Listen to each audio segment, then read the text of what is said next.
दोस्तों, सोमवार का व्रत करने से भगवान शिव अपनी भक्तों की मुराद बहुत जल्द पूरी करते हैं। सोमवार का दिन भगवान शिव को समर्पित है, इसलिए इस दिन भगवान शिव की पूजा और व्रत करने का महत्व और ज्यादा बढ़ जाता है। यदि आप सोमवार का व्रत करते हैं तो आपको सोमवार व्रत की कथा पढ़ना बेहद जरूरी है। तो आइए जानते हैं सोमवार के व्रत की कथा। एक बार किसी एक नगर में एक साहूकार था। उसके घर में धन की कोई कमी नहीं थी, लेकिन कोई संतान न होने के कारण वह बहुत दुखी था। संतान प्राप्ति के लिए वह हर सोमवार को व्रत रखता था और पूरी श्रद्धा के साथ शिव मंदिर जाकर भगवान शिव और माता पार्वती की पूजा करता था।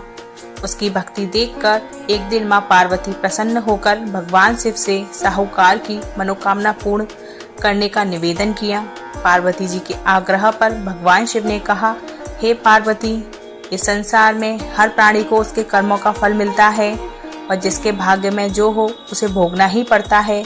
लेकिन पार्वती जी ने साहूकार की भक्ति देखकर उसकी मनोकामना पूर्ण करने की इच्छा व्यक्त की। माता पार्वती के आग्रह पर शिव जी ने साहूकार को पुत्र प्राप्ति का वरदान तो दिया, लेकिन उन्होंने बताया कि यह बालक 12 वर्ष तक ही जीवित रहेगा। माता पार्वती और भगवान शिव की बातचीत को साहूकार सुन रहा था, इसलिए उसे ना तो इस बात की खुशी थी और ना ही दुख। वह पहले की भांति भगवान शिव की पूजा करता रहा। कुछ समय के बाद साहूकार की पत्नी ने एक पुत्र को जन्म दिया। जब वह बालक 11 वर्ष का हुआ तो उसे पढ़ने के लिए काशी भेज दिया गया। साहूकार ने पुत्र के मामा को बुलाकर उसे बहुत सारा धन देते हुए कहा कि तुम इस बालक को काशी विद्या प्राप्ति के लिए ले जाओ।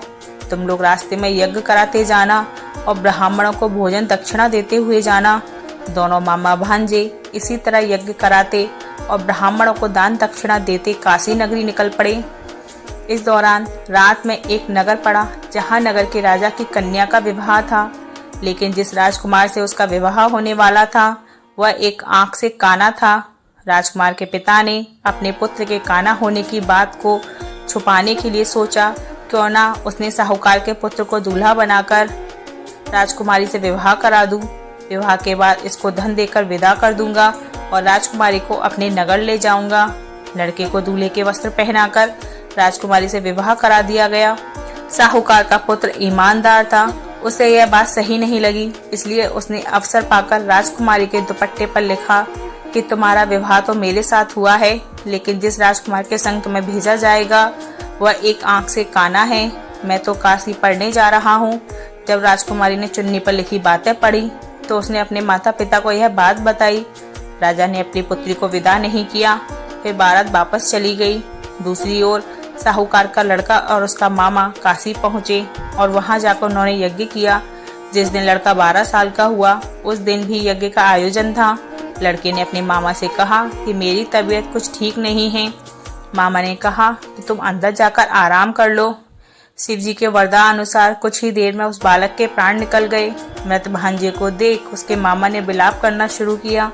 संयोगवश उसी समय शिव जी और माता पार्वती उधर से जा रहे थे।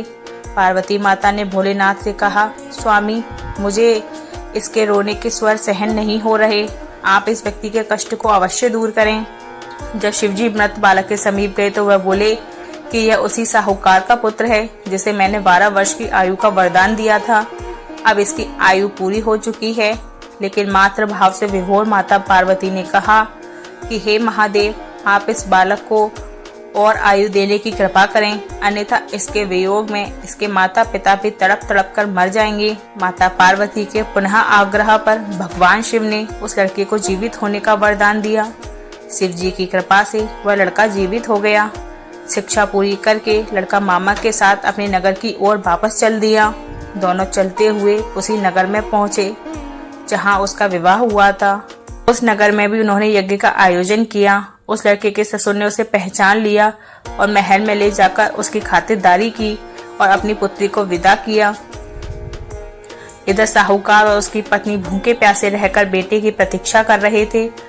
उन्होंने प्रण कर रखा था कि यदि उन्हें अपने बेटे की मृत्यु का समाचार मिला तो वह भी प्राण त्याग देंगे, परंतु अपने बेटे के जीवित होने का समाचार पाकर वह बेहद प्रसन्न हुए।